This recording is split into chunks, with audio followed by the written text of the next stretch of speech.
Welcome to Story Route Zero. This is a podcast where friends gather to talk about the good, the bad, the ugly, and the strange worlds of video games. We often don't know where we're going, but that's half the fun.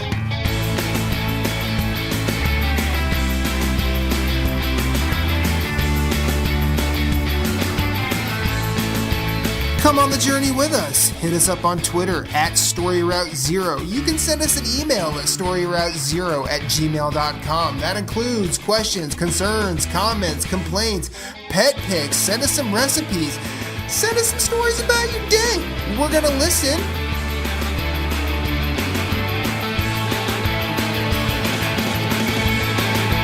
Podcast, start your engines. We have liftoff. Let's have a journey.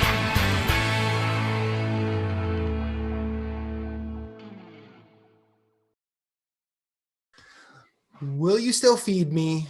Will you still need me when I'm 64? Welcome to Story Route Zero, episode 64. That was the Beatles. My name is Matthew Keel, and I've got two friends with me because a certain moose I've never seen Terminator Cluel is celebrating his 42nd birthday tonight.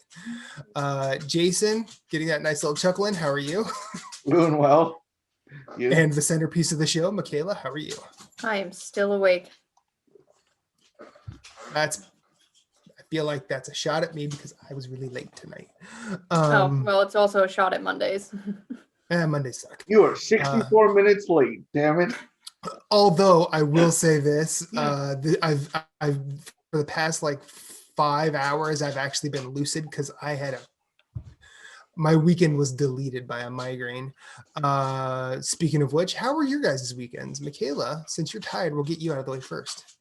Weekend was good. We had good weather here, so I did my running and walking and exercising till I drop on Saturday again.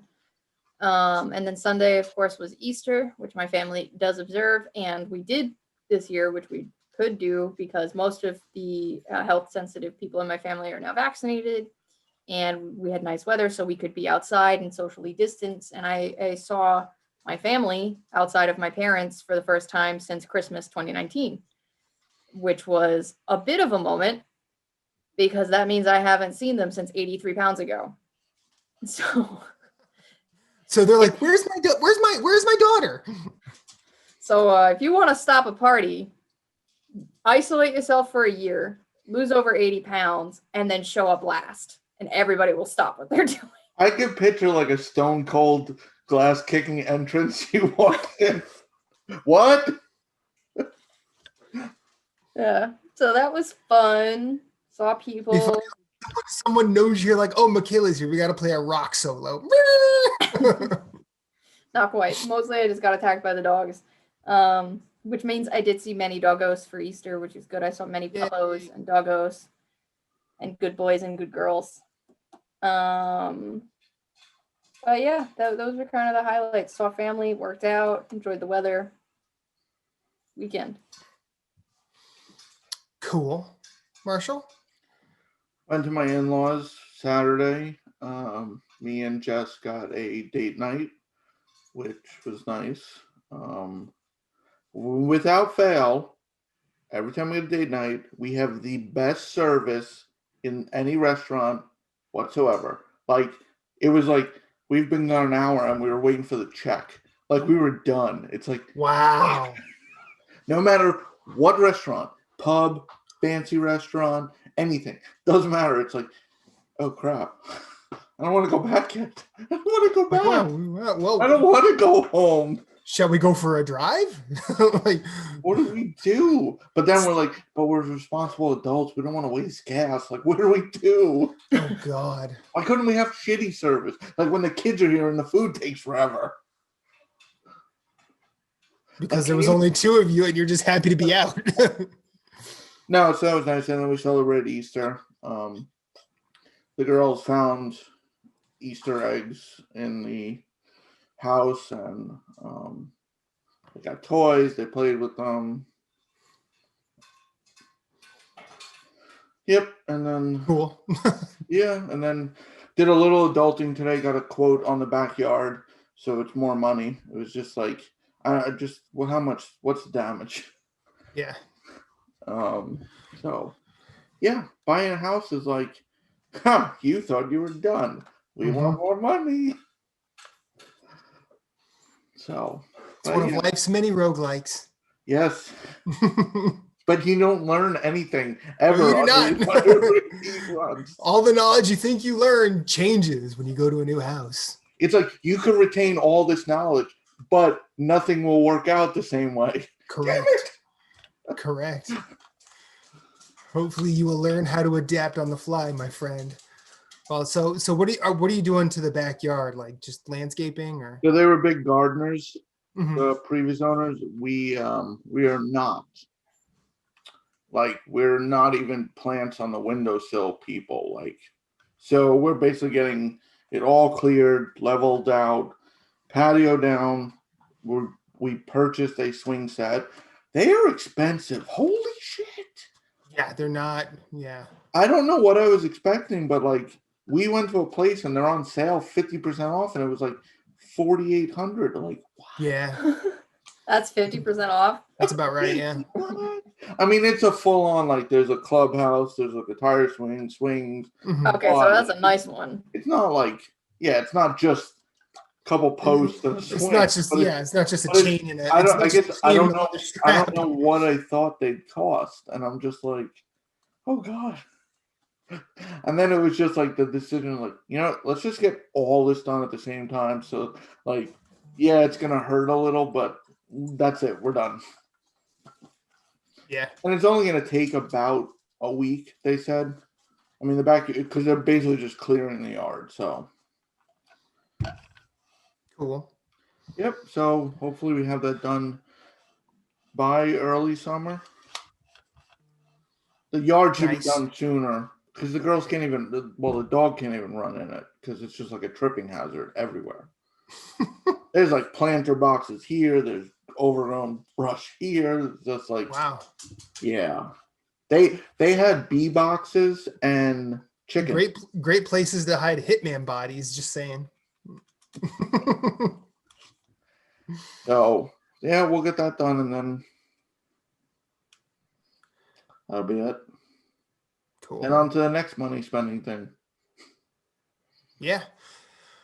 I worked Saturday and started a little bit of. I started some housework on Saturday night while I was at the PlayStation, just doing laundry and stuff because we have kind of a backlog of that. And then went to bed Saturday night. Sunday morning, I woke up feeling okay. As in just like, yeah, I'm waking up on a Sunday. Let's get ready to do stuff. And then we didn't get up like too quickly. So I started watching a movie with Reba. Started watching one of Charlie Chaplin's final films called Limelight. It's one of the few he actually spoke in. And it's one of my favorites of his. By the end of it, I was basically crippled by a migraine. Ooh. To the point where like I couldn't eat and keep anything in. And I couldn't sleep because of it. It was just, it was one of the worst migraines I've ever had. And I did my damnedest to try and like hydrate but anything I put in my body just immediately came back out, which was not fun. And that basically eliminated Sunday, leaving my poor wife to do all the rest of the laundry and several bits of housework. And I was basically out of commission till about 5 hours ago. And luckily, you know, I had a security bagel laying next to me the entire time. And then, you know, I woke up and I was finally able to like get out of bed and eat some food. And I kept trying like little things along the way, making sure I wasn't going to be right back there. I was actually able to play a little bit of a game today, which was nice. So now that I've gotten a full meal in me, which is why I was late tonight, I'm feeling a little better, but However, the rest of my week was filled with games. How about yours? Who wants to go first? Whichever one of you wants to start. Oh, that Michaela Beat got me at out. my own fucking game. Thank you. I'm out.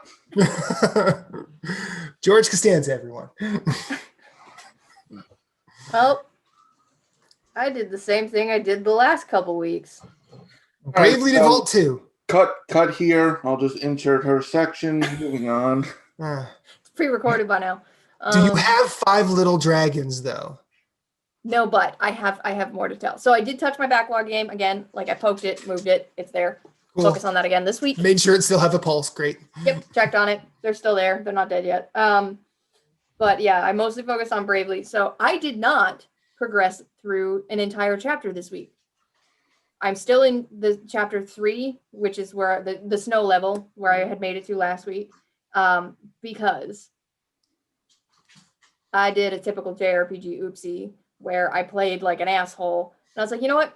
I'll just clear the open side quests before I hold on. I feel targeted by that comment. Like, play like an asshole. Whoa, hey, there's nothing wrong with that. That's not an oopsie.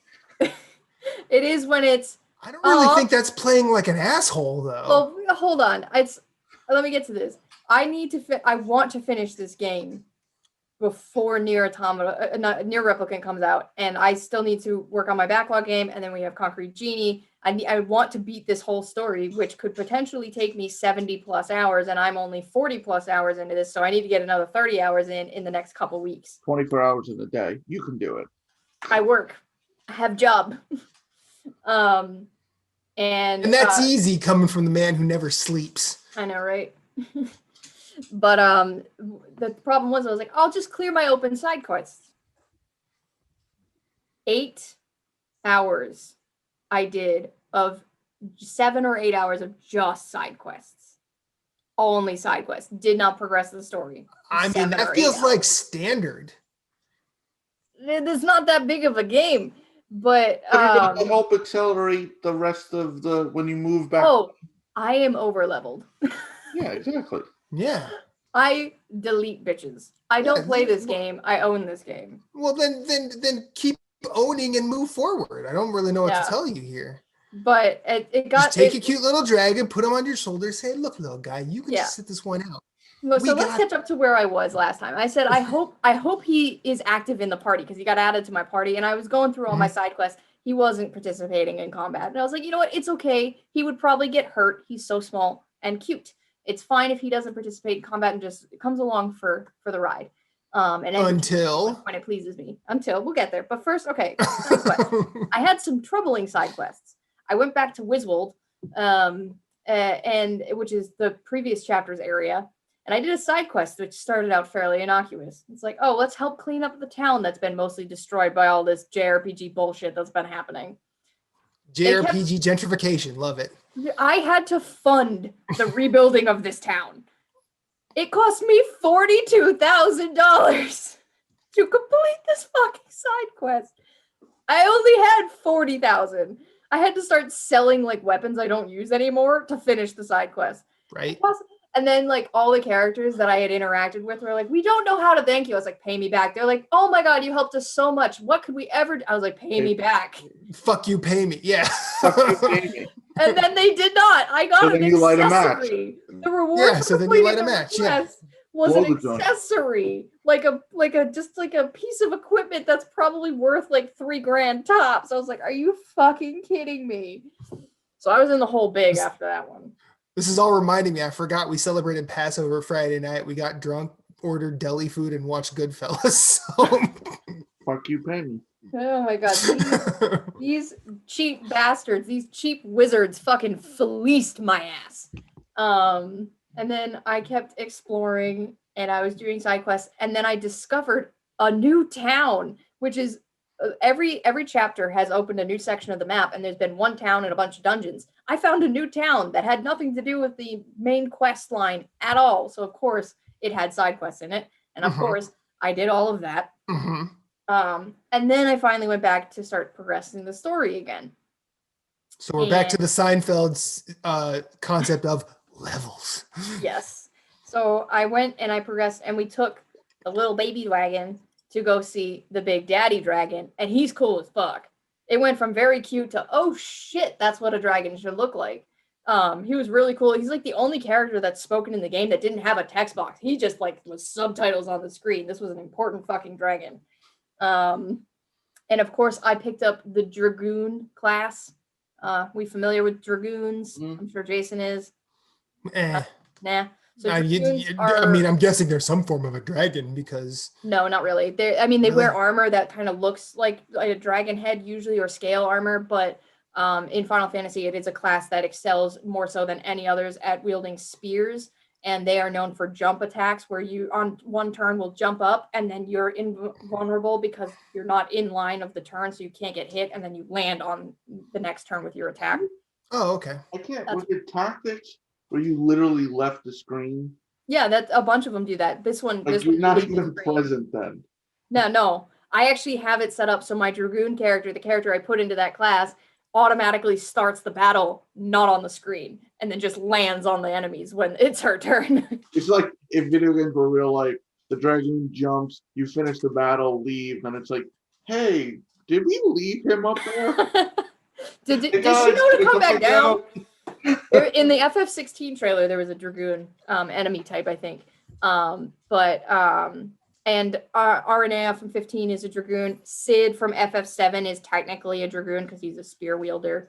That guy from FF4 whose name is escaping me, Dragoon. But I get off track here. Are there Dragoons in 6? Because I think that's the no. Yeah. So I've never played a Final Fantasy with Dragoons in them. So yeah, no, I think it started in 4, but it wasn't in every single one. Okay.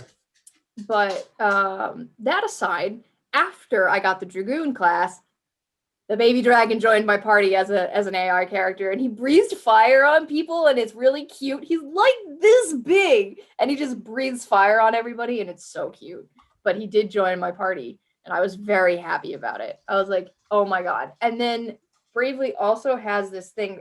Jason, I don't know if Bravely 1 has it, but it's party chats where you can you get additional dialogue if you want to do additional dialogue scenes where it's just text with your characters, and it helps flesh out your party a little bit. I got a dialogue scene, I got a party chat scene for the baby dragon, and the title of the scene was The Snuggly Dragon. I was like, okay, oh my god, stop. I'm going to explode. And then the whole scene is basically each of your party members taking turns picking up and cuddling the dragon because they have discovered that he's soft and really snuggly. And it's the whole point of the scene is just be like, oh my god, he's snuggly. And I was like, okay, I need to cancel my order. I don't want 5. Can I have 10? Please. So that was that. Get on it, Square. They're back ordered. What do they fucking mean they're back ordered? No idea. So it is a pandemic. They can't produce dragons like they used to. No, they can't. And then I started progressing the story again. And I told you the end of the previous chapter got wicked dark with that little girl killing wizards to use their blood for her painting. This chapter has some like serious FF10 vibes where it's like a really suspicious religion going on. And there's like the bad guys have some like Seymour and Maester Micah vibes, like full on FF10 levels here. And they're basically accusing people of being fairies, like full on Outlander, Scotland, ye old, like witch trial type shit. And they're like, if you're a fairy, prove it or prove us wrong that you can be saved by our Lord and Savior. And their test of faith is to push people off a cliff. So they're just killing people and pushing them off the cliff. So at one point, you're trying to save this girl. I want to say her name's Margaret or something.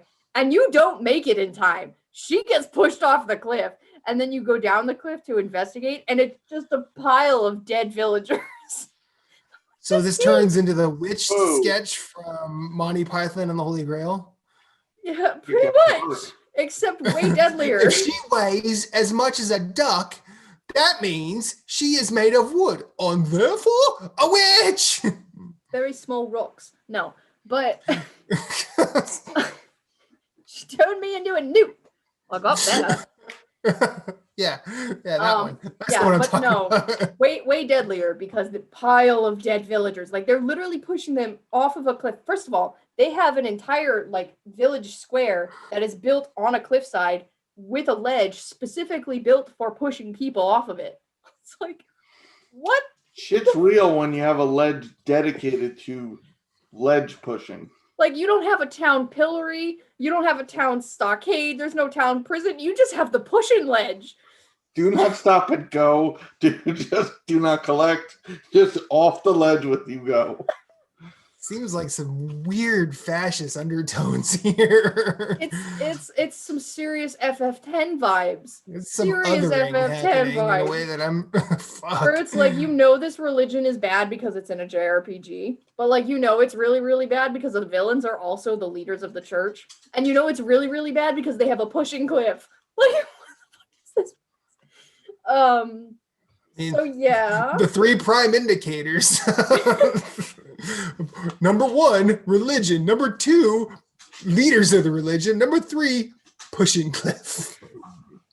Like, if why is there no railing over on that side? Oh, that's our pushing cliff. Oh, got it. Nope. Okay.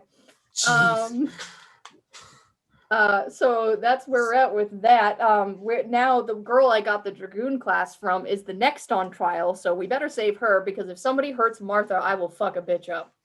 She can just jump and disappear off the screen and no one can find her. We took her, she gave us her, like, so the way classes work in Bravely Default 2 is that they're powered by these items called asterisks. So you have to hold the item to use the class. She gave us her asterisk. She gave us the ability to be Dragoon. So she is no longer a Dragoon.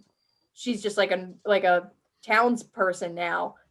So, yeah, they gonna try and push her. She gave us her asterisk and now she's just normie. She's normie as hell right now. And it's not okay.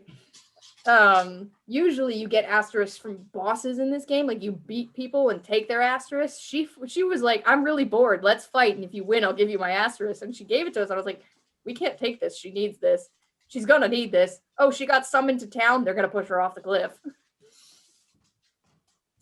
So yeah, that's where I left it off with Bravely. The dragon got cuter, the town got less cute.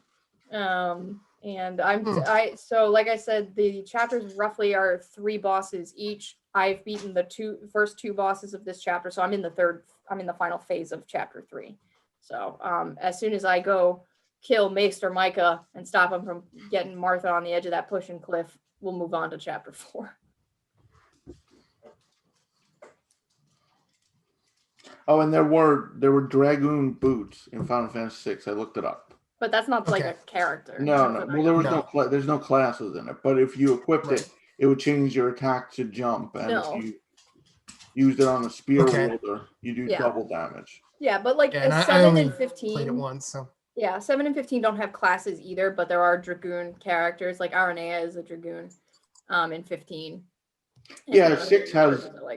6, the characters are pretty much, they are the class, and they're kind of stuck. Like Terra. But you can kind of give them different classes with the espers. Like, you can give anyone white magic, essentially.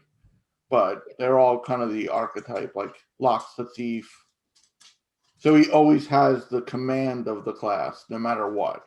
Yeah, that's the way most FF go. Either it's a job system where you pick your party and their classes, or it's characters that are pretty set, where you can customize their equipment and abilities to some degree, but they fall within, like 10, for example, you have the sphere grid, you can unlock their abilities and technically take people in whatever direction you want, but Titus is your time mage, Oron is samurai, Yuna is a white mage, Lulu, so on and so forth, fall within certain class, all except for Kimari.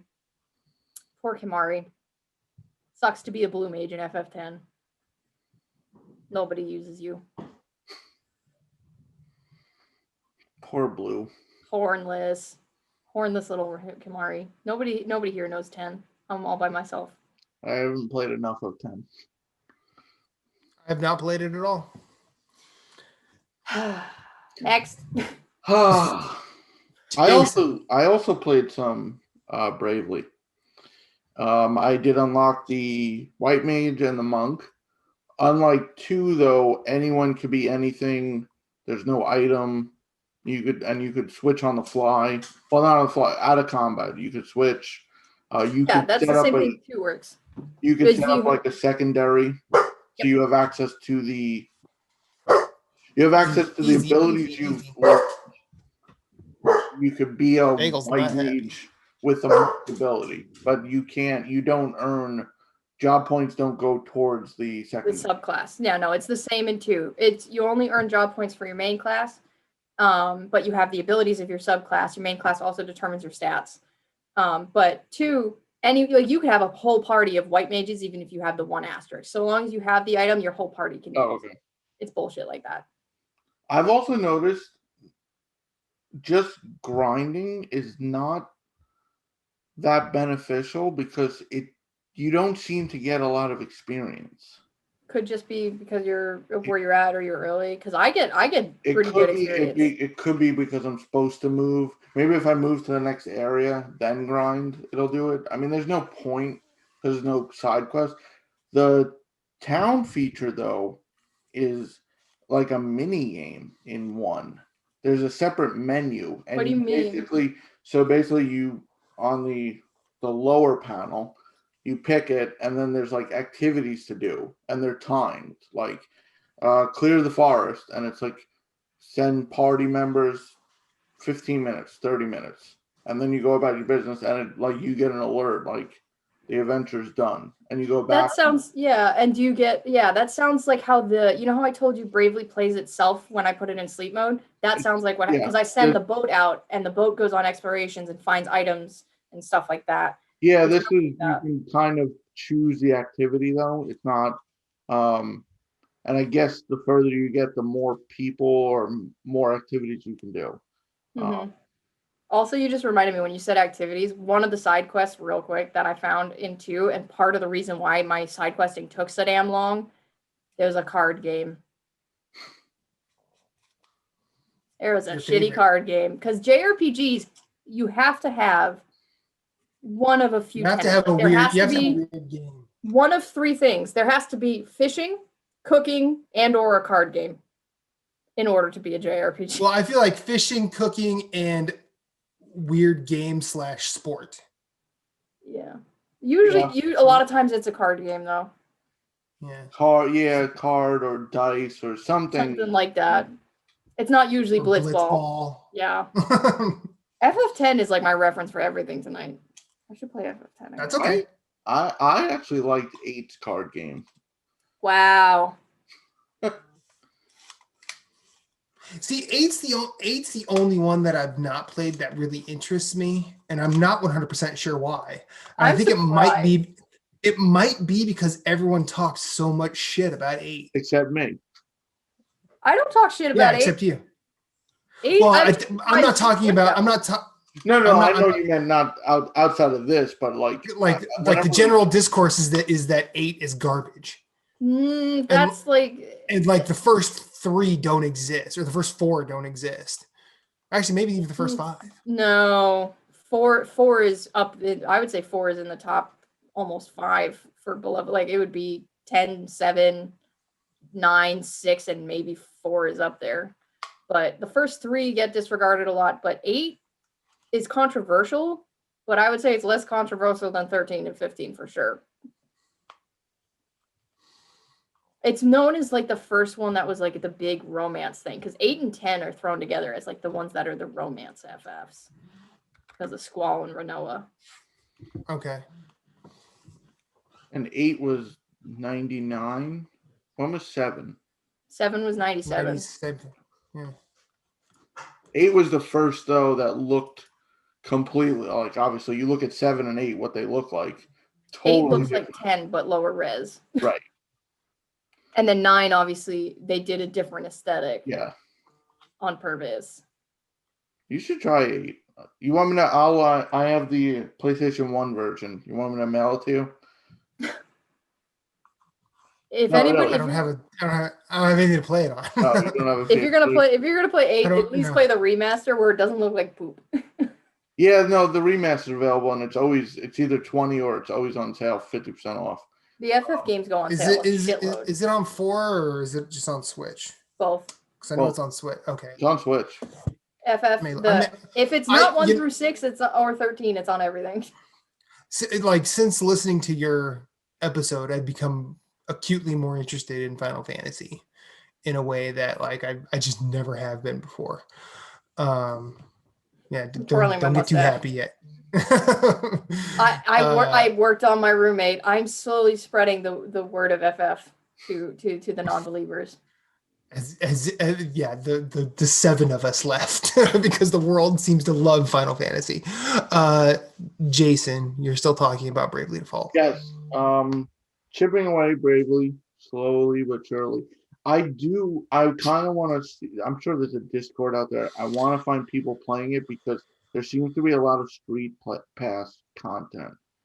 Like you can send your like an attack to a friend and it's like a summon. So if I send it to you, you could be in battle, except that's pretty dope. The 3DS had some cool shit. It's like a cool thing. So I tried when I drove to Long Island. I had the 3D pass. It was like closed, but the system was on. I was hoping to pick up a random street pass. Yeah, someone playing Bravely Default somewhere. There's got to be somebody. Oh, please. See, you should have went to see. The problem is you went to Long Island, not Staten Island. Staten Island, Bravely Default's probably still big. I had to drive through Staten Island now. Yeah, Shaolin loves Bravely Default. But yeah, you could. Wu-Tang Clan will help you out. It's fine. You could send like help. They're like summons. It's kind of cool. I kind of want to look into it later, but you can beat the game. It's not difficult by any means. Playing more Loop Hero. I had a 2.5 hour round. Shit. And I actually just had to quit because I'm like, okay, I think I'm capped out on resources. I better go back to camp. Like I was annihilating stuff, but there is a cap when you go through the game. My camp's getting bigger. People are remembering things and learning. I have a blacksmith. I have watchtowers now. So, and I'm in chapter 2 finally. Yeah, nice. So I beat on the cover art or the game art, there's that like lich looking thing wearing like pimp coat with the staff. Yeah. So you like this whole build up and like you fight him and I'm like, I beat it. And then in the back of my mind, I'm like, oh, that's like the game's short. And then I realized, oh, that's just chapter 1. Oh, we have a lot to go. So that's cool. That old Sublime album bit. That's just chapter 1. You ready for chapter 2, you son of a bitch? I know the fucking way. Do you know how many chapters there are? 4 or 5. But I think I've heard this one before. But I was gonna say, is it a Bravely 2 situation? I don't Bravely Loop. I tried chapter 2. I got to the boss on my first run, but I just had a string of bad luck when I got to the fight. So when the boss summons in the game, it's basically you have one more loop to do. Like certain factors will summon it, but it won't summon right next to you. So you usually have almost a full loop before you get to it. The way I built my board, I had like a gauntlet of a ton of enemies to get through, and I had like 200 health left, and then the boss, I'm like, oh, this is gonna go bad. And it's like, do I fight him or just retreat? And I was like, you know what? I'm going to retreat because I've made some good resource on this one. Yeah. But I don't think it's going to require this, like the time it took to beat chapter 1, I don't think will be chapter 2, 3. I think you'll kind of be over leveled as you go. But I haven't played the other. Well, I think it probably turns into that Binding of Isaac thing where you sort of know what a good run is when you're in it. And I've only played the one class. There's 3 classes. I've unlocked all. So you start with the warrior. You have to unlock the rogue and the necromancer. I've only played the warrior, so I kind of know what to do. So I'll definitely play the other classes. But still having a blast. This is unbelievable. But what I've mainly been playing is Outriders. Really? Yes, that finally hit 1.0, right? Yep. And the world is talking about it in a lot of weird ways. Yes. About 12 to 13 hours in so far. Including the demo work or no? Oh, no. Now that would put me at 25. I am at 12 to 13 just for retail. Okay. From what I've gathered, I'm about just shy of 3/4 through the campaign. Okay. I'm having a blast. It's a fun game. Obviously there were server issues, but credit to the Outriders team. They've been active on Twitter with updates. Some of them were pretty funny updates. Like there was one I sent you guys. It's like, we're doing the mother of all turn it off and turn it on again. Yeah, that was pretty good. And then when it got stable, they're like, go fuck shit up. Not the servers, please. Leave the servers. There was one today, I think. We're watching you. No, not you, the servers. That would be creepy. The servers, not you. That would be creepy. I don't think that, you know what? And preaching to the choir, I mean, gamers are entitled and whiny brats. And people are like, how could they've been in development for 5 years? How could they not plan for this? You can't stress test the server during your development. It's nearly impossible. And the numbers on Steam alone were 125,000 concurrent players. Just Steam. That's absurd. Which is huge. They said it's five. Yeah. It's not that it says much, but it's 5 times the amount of Avengers. Yeah. And then one thing I mentioned, said it was. I think it doesn't say much, but it says a lot, really. But I think it said it reached a peak where it matched Borderlands 2 and 3 on Steam. Mm-hmm. Yeah, this game had a big launch, like a big launch, especially for something that's not, a AAA established IP. But the other thing that contributed to the servers, I said to Jason, what I think is, since it was announced so close to release that this thing's going day one on Game Pass, they probably had another big influx of people that they weren't anticipating, and they didn't have the capacity on the servers built and ready for that. It seems like that decision was made fairly late in the life cycle. But Game Pass doesn't include Steam because it was only Game Pass on console. No, but I'm saying not just Steam, but like servers across all platforms were experiencing issues. They first disabled crossplay because that seemed to help it a little to kind of keep servers per console PC. But I mean, because you can only estimate like, pre-orders and this, and then it's like all of a sudden now everyone with Game Pass can play, and it's like, oh, shit. Mm-hmm. They have fixed it. Thursday I played for about 3 hours and then it crashed, and it was like, oh, come on. But they tweeted about it, and it's like, all right, they're working on it. But last night and a little before the show, I was fine. Logged right in, played. Is it not ready? No. I've heard people say that. That's not true at all. Like like Cyberpunk, that was not ready. There's server issues. There's other issues in the game, but it's a shooter that's supposed to be fun. Like it's nothing like people. I feel some of the criticism of the game, like, sure, you're entitled to your criticism, but what were you expecting? Like, these are the people who made Bulletstorm. Yeah. I also think that people were pretty quick to lump this into No Man's Sky upon release. Like I haven't seen a ton of that, but the few people have, I'm like, what are you doing? Like, these people did not promise a whole bunch of things to get your expectations going. They've been pretty transparent as to what this game is. And, if you expected more than that, I think you were projecting. Right. I'd call it it's like the bastard child of Destiny, Gears, and just any other shooter kind of. Yeah. And it takes like kind of from everything. Like the shooting feels good. I like it. You feel like a badass. You don't have to level up. Like you have your powers. Oh, that's cool. And you kind of just jump in there and like fuck shit up. Cool things are the talent trees can be respected at any point at a no cost. You pause the game. Well, there's no real pause because it's online, but if you have a breather, you're not in combat, you can go reset your talent. Back in town in a sanctuary, all of a sudden, I don't feel like being this way anymore. Nope, you don't even have to go back to town. Just there's no enemies. Pause the game, reset your trait. You could change out your loadout like that. The upgrade, people are like, oh, it's like Division.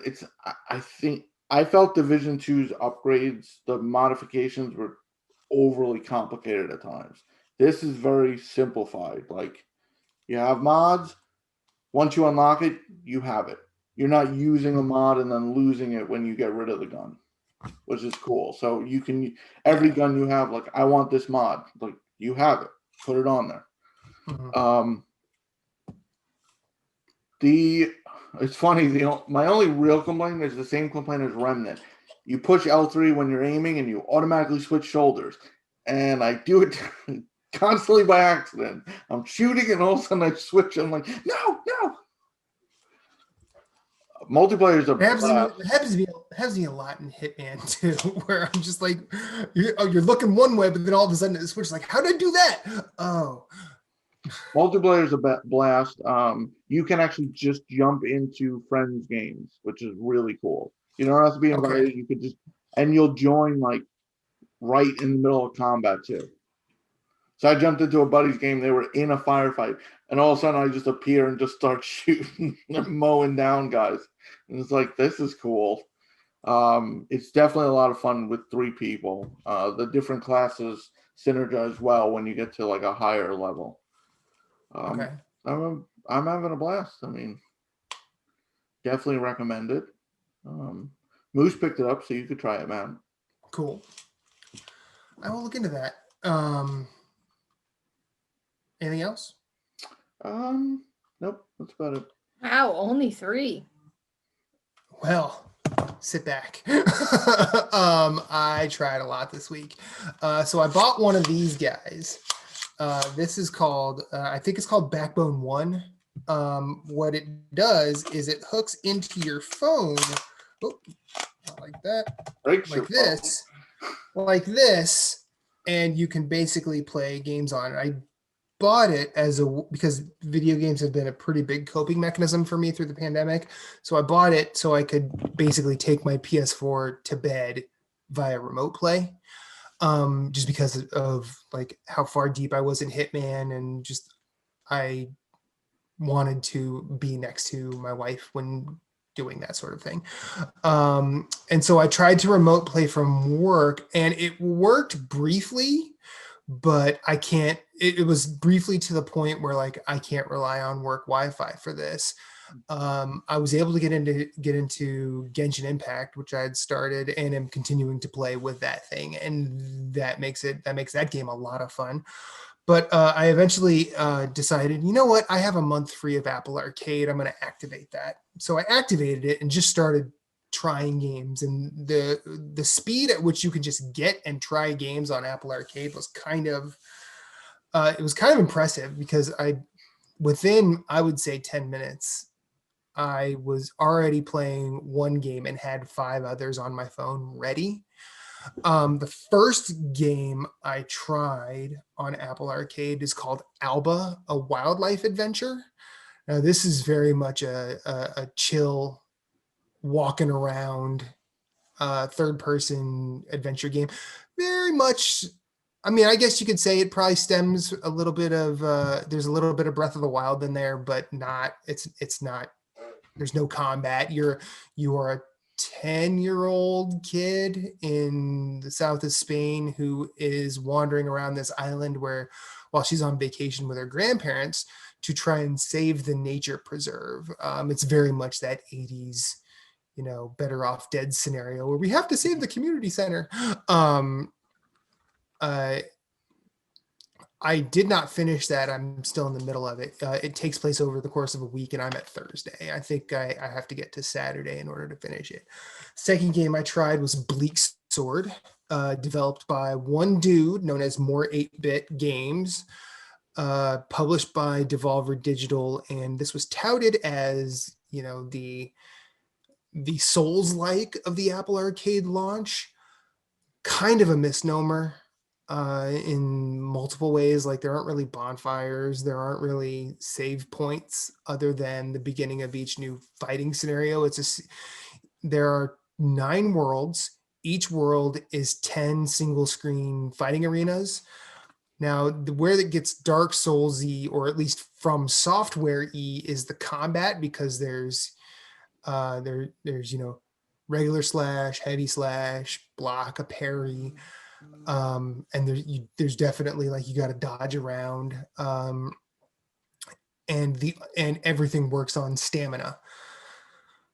This game got really addictive really fast for me because I operated just using thumb. Like you didn't have to do anything else. It wasn't really super complex, wasn't super punishing, but it's basically a system of taps, holds, and swipes on the touchscreen to handle a pretty wide variety of enemy types and boss types. There's no real dialogue other than the names of places, or at least there's no real text other than the names of places. And there's a cutscene in between each world and right before each boss fight. This game was really fun. I got enraptured by it way more than I ever got frustrated by it, because usually if I got frustrated with an arena, I would literally turn the game off, come back in like 2 to 3 minutes, and just be enough clear-minded to get over that hump. I did play and finish that game, and it was a lot of fun. I do wish it would come to more platforms, but I don't think it will.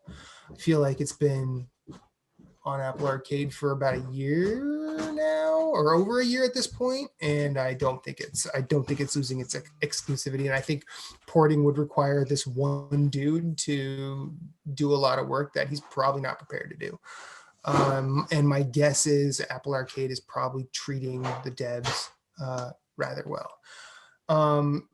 This isn't the next game I tried, but it's definitely the next game I spent the most time with. It's called Sping. It's SP !NG. It's a physics game about swinging, and you swing to collect gems. It's basically through either mazes or open areas. And the swinging in it is probably the best swinging I've encountered since Spider-Man. For doing that on a touch screen, it's kind of impressive. I mean, basically it's a 2D game. It's not super 3D. You're not operating in a 3D world. But the loop of it combined with the music of it tapped into my love for the Pixel Junk Eden series. And that was really nice. But something about where you have a complex system of swings to get like all of the gems in a level, or even just getting to the end, because the end is like you start in a portal and then you leave via a portal. But the portal you leave by has this weird amount of gravity to it where it'll always pull your little guy into it. So sometimes that felt like a really good finger roll. If you ever played basketball, where you go up for a layup and just roll it off your fingers real nicely. Sometimes just dropping it in there felt like that. But other times where it was like a complex system where you had to basically end by throwing it at that to get through a little gap or whatever, it felt like NBA Jam Tournament Edition, where you would do an alley-oop but then throw up again to your teammate. Mm-hmm. I'm assuming that's in Dunk Lords, which you would have played last year, Jason. But I kept on thinking about that the entire time. I hope that comes elsewhere. I really do as well, but again, I really think that for what this is, it was really impressive just how quickly it got its hooks in me. The third thing I'll talk about is Grindstone from Cappy, and I'm really going to highlight this one because it is out on Switch. I don't know what its price is on Switch, but I'm assuming it's probably not. I want to say 10, maybe it was 5. Yeah. I remember it was, because this was one of the first Apple Arcade games. And this was one of the Apple Arcade launches. Switch last fall, maybe? Mm-hmm. Something like that. For a while now. I remember it. But like Sayonara Wild Hearts, this is probably the long-touted star of the Apple Arcade launch. This puzzle game is really fun because it looks like one of those match 3 Bejeweled games, but it's actually not. You are in control of I forget what he says he is at the beginning of the game, but it's basically like the dwarf in Lord of the Rings. You know, Gimli. yeah, a burly dude with a sword and a beard, and you're basically knocking out enemies on a screen, and every time you knock out enemies, it repopulates. But the trick is you can only knock out enemies of the same color. So if you're going to use your finger to sort of drag them through, so you can drag all along red and knock all those out. It's 20. If you knock it, it's Sorry. 20. It's 20. Yeah. This game is not worth $20. I'll at least say that I would not pay $20 for this game. Sorry, Capybara, you made a good game, but it's not $20 worth of game. Not to me. But if you get enough of a combo out of a play, it brings what are called grindstones onto the map. Now, these grindstones allow you to change colors mid-path. So you can do a bunch of red, and if you're able to get to a grindstone, you can pick a different color from there. The whole goal is to get as big a combo as possible. The bigger the grindstone, the more gems it pulls out, which increases your score. And I got 1.5 worlds into that, and then it just got to the point where I'm like, I get this. I don't know how much further I'm gonna go, but I will admit, like, the soundtrack is super dope and worth listening to. If you just have one thing on your phone to play and this is it, you're not wasting your time in any stretch. But I would not pay $20 on Switch. I also started Necro Barista and the Pathless. Bounced off Necro Barista right off the bat because I just was not in the mood for a text adventure. So I'm like, okay, maybe I'll come back around to this if I keep the subscription or if I have time before the month runs out. The Pathless, I immediately said I need to play this on a TV. And then Friday it was announced that Fantasian and World of Demons from Platinum, probably the answer to Where's Your Bayo 3, were released on Apple Arcade. I started Worlds of Demons, have not started Fantasian yet. How dare you?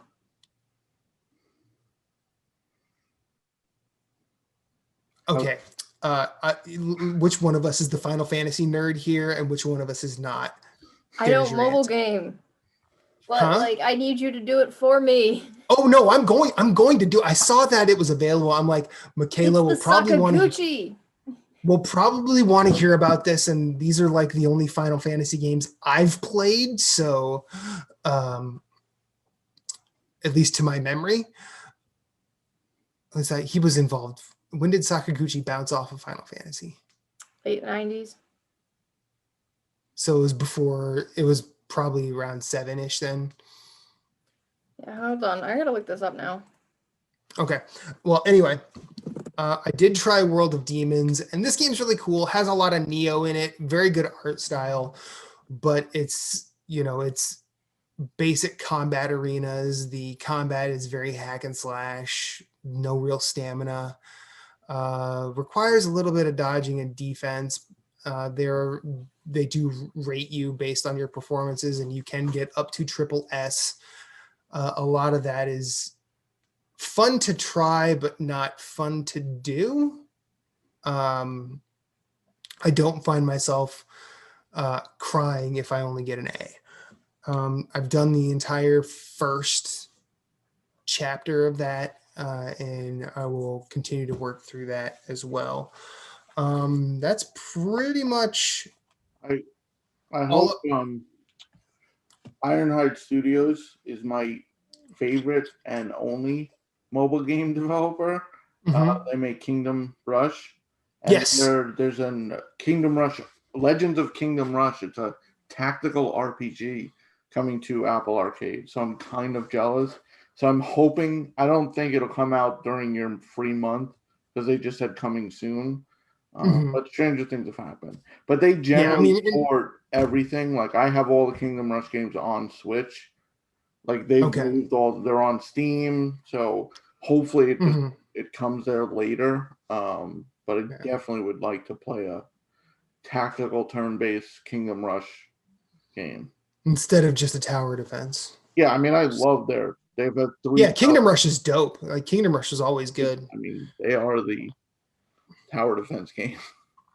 So I also did play more Hitman. I did more mastery and escalation stuff. I did Act 1 of the DLC. I did in it's a nice twist on the escalation. It changes Dubai visually in a lot of cool ways. It turns it into even more of a gaudy gold mess than it already is in that Al Ghazali tower. Everything is just gold in your face. And you're with each successive target you kill, they drop these greedy little coins, and the goal is to sort of keep as many of those as possible. And it was only 3 levels. It wasn't too.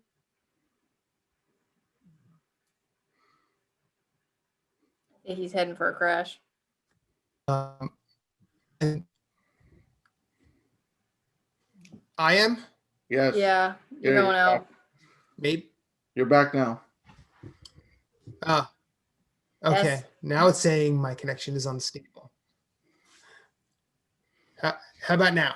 You're good. You're better than you were. Maybe. You're Okay. Yeah, you're fine. Okay. So greed was cool. I don't know if that first installment makes me want to go.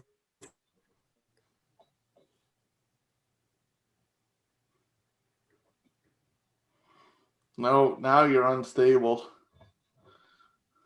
What was that noise? I don't. It sounded like you just mumbled whatever, but I think it was just everything catching up, and then Playing all the auto clips playing at the same time. Awesome. Cool. Yeah, it's awesome. Yeah. So greed's kind of but I also did the Berlin egg hunt, which was actually way cooler, yet way scarier because it turns the Berlin level of Hitman 3 into an Easter nightmare. There are these weird looking rabbits everywhere, and it starts off with a man in a rabbit suit going, "Hey, follow me!" Nope. It's weird. But I do like the fact that they, instead of making you use guns, you have to use these eggs that are around. You can use emetic eggs, poison eggs, or sleep eggs, or these yellow eggs that are basically just distractions. There's a nice little twist, 3-level escalation, relatively straightforward, really fun, and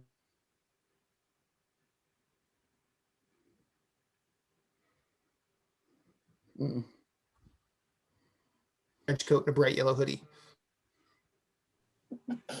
Worth it. Bright yellow hoodie. And then on Saturday, I was gifted something. Ooh. I was gifted Monster Hunter Rise. Oh, that's nice. Who gave that to you? And I don't think I'll ever find out. who's a what? You're going out again. We'll never know who gave it to you. We'll never know.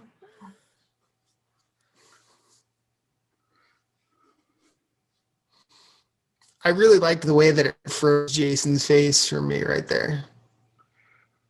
You kind of have like no face right now for me. It's I'll like come blurred back. out.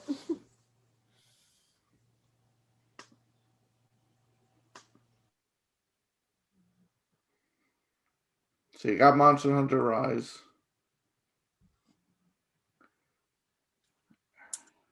I think he's officially broken. Hello? Can Outriders do an on-off for us real quick? I don't know if he's there. Whoa, Oh. there's two of them. Oh God, I don't know if I can handle two. There's two. Oh. Why are there two? And there's the creepy faceless Matt, and then Okay, now there's one. I can see you moving. He's trying real hard. Why Why was there two? Unfortunately, your microphone gave you away because the cord from your headphones just kept swinging, even though you were trying to stay still. It was. Now he's frozen again. He's committed. Again. No, he's frozen again. So you got Monster Hunter Rise. Were you able but we don't know who gave it to him. Did. Were you able to start it? That's okay. Yes. I suck at Monster Hunter again. It's great. Huh. I tried 2 hunts, failed them both. Probably because I tried a weapon that I didn't like in Monster Hunter World. I'm like, I'll try this time. Bad idea. I'm just gonna try a new weapon again. What weapon was it? The dual blades. Basically, you've got 2 machetes you just carry around. You have to get right up in the monster's face to like do any damage. I use the Hunter World. I think I'm just going to go back to that just because I like the versatility of it, as well as you can get airborne way quicker than anything else. As far as my experience goes, I'm not going to start stomping into the Monster Hunter lore like I know a thing or two, because everybody that knows more will prove to me that I know nothing, and that's fine. But Monster Hunter Rise looks fucking cool.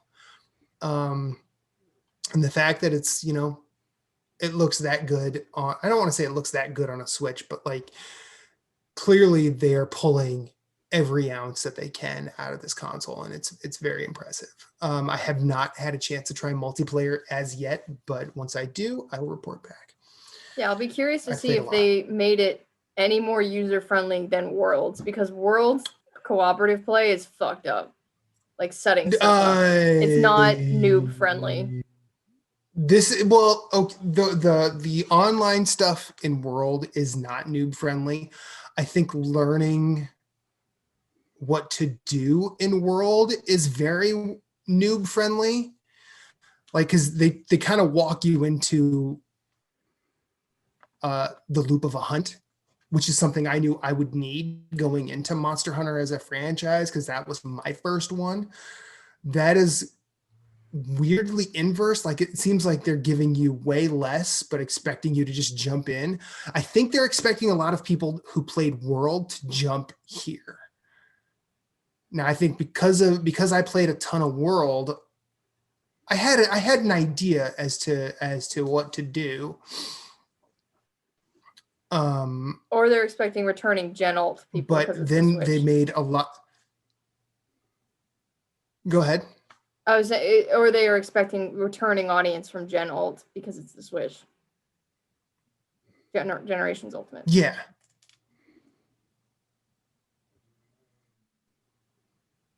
He's still going. Mm-hmm. I think I'm cutting out again. Beep, boop. You did. Beep, boop, beep, boop, beep. You just hear the AOL dial-up noise. Oh.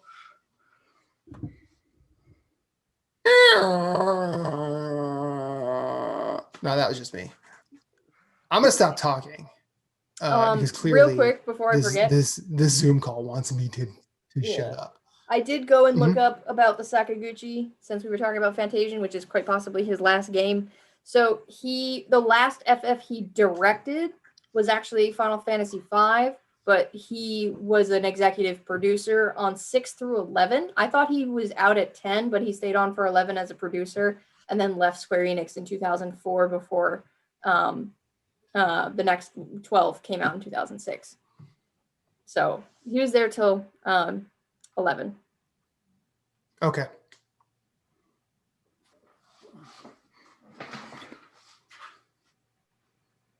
Okay.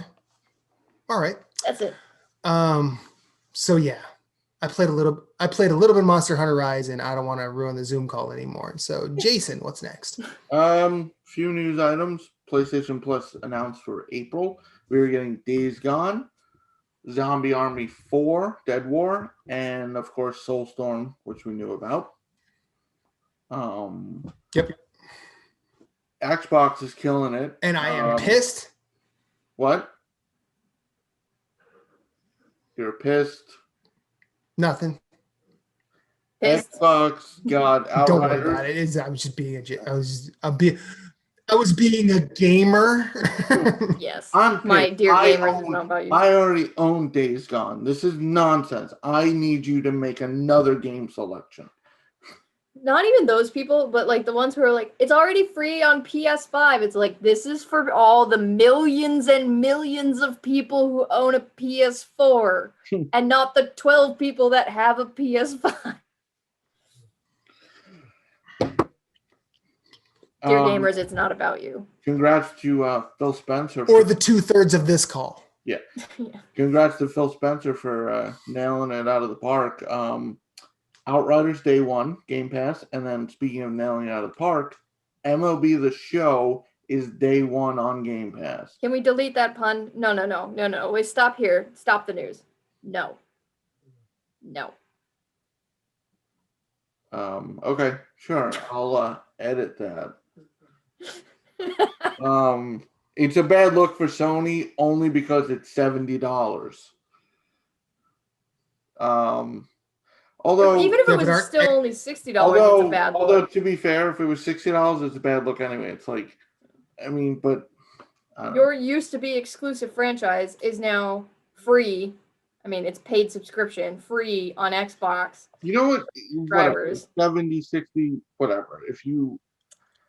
The game looks amazing. If you want to play it, buy it or get it for free.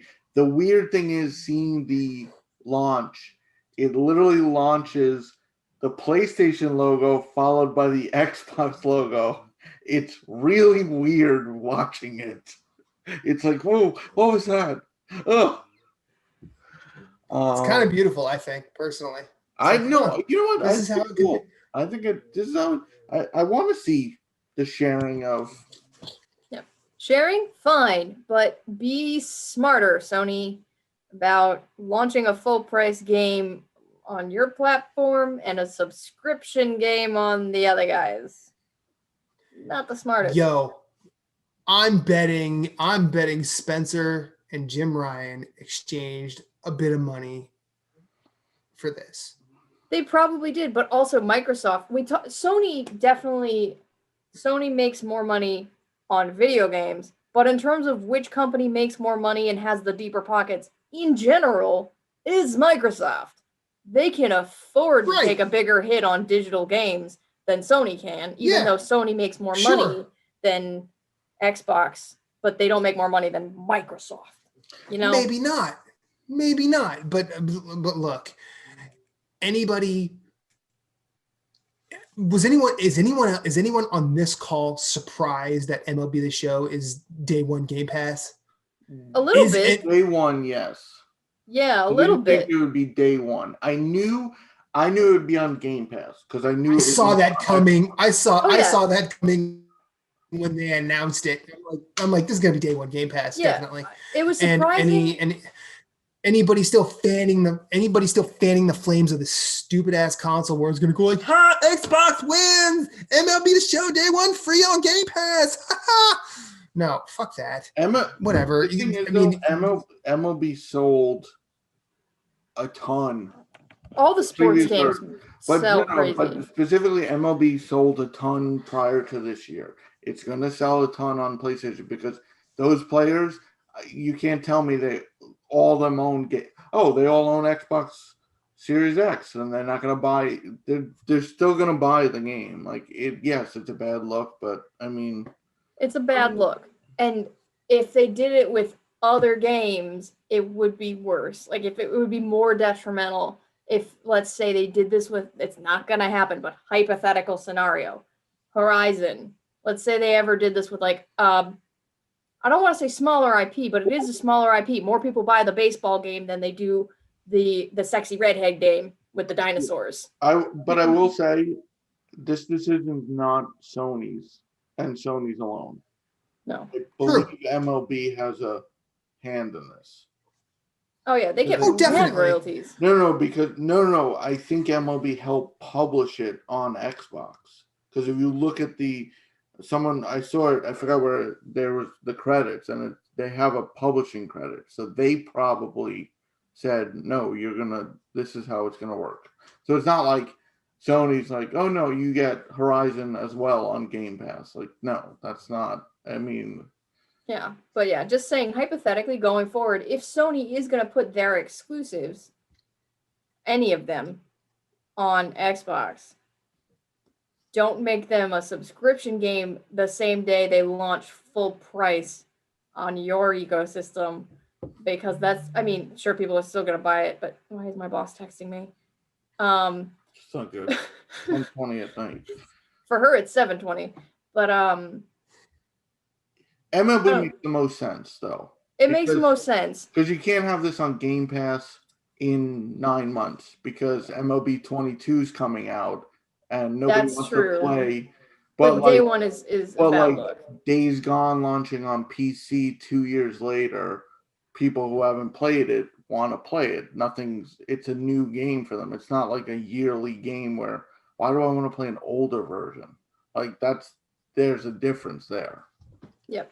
Yeah, it's just a bad look that it's day one. You don't have to pay $70 if you're a Game Pass subscriber.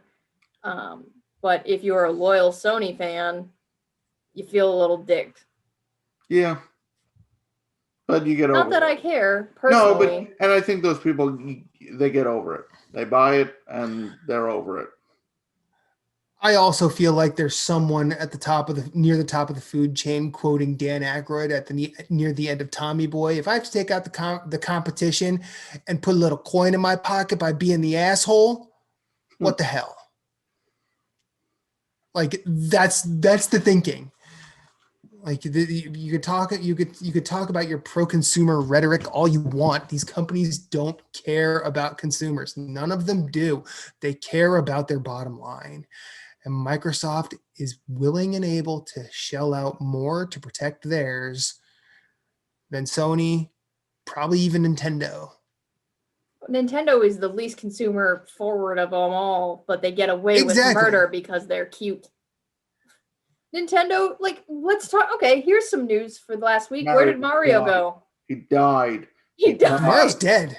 Mario got canceled from the eShop. He died. Mario died. I feel like long live Waluigi, am I right? But Nintendo doesn't catch nearly the flack that Sony and Xbox do. Because they're Nintendo. Because it's the Disney Vault bullshit. Like, Disney can do what they want. They make great, protected. I feel like, I don't know if Michaela will remember it, but Matt will. The Simpsons. It's like, he died. Mom said he ran away. She lied. She lied. She lied. Yeah, it was Mario's dead was trending. That's still one of the most bizarre decisions I've seen. Like, what would really be Nintendo of it is if you had digital codes not redeemed and they didn't work. Yeah. I would have been like, what? Yeah, that would be, yeah. Because the code do work, but it's just like, Limited Run Games is over there like, whoa, we didn't do this. Whoa. Hold on. Not cool, Nintendo. There's a reason we don't do it. Limited Run actually just came out. They already sold out already. 2 Game Boy games. And I haven't never heard of the games, but they were releasing them on Game Boy, like actual cartridges. I'm like, that's pretty cool, though. I mean, Limited Run is just doing their thing in the weirdest, coolest. I mean, isn't Jeremy Parrish there now? I believe so. Yeah. I believe he's GameSpy on Twitter, and he's of course he would have. I feel like this is definitely something he would do. Is like, hey, we should put this on Game Boy. They really, I will say, like, they release some weird titles.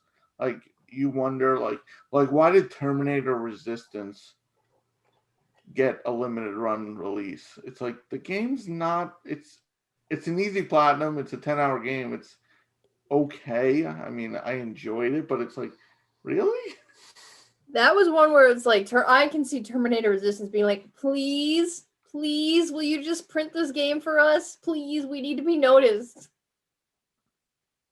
Yeah, it just seemed, but I think that's it for news, right?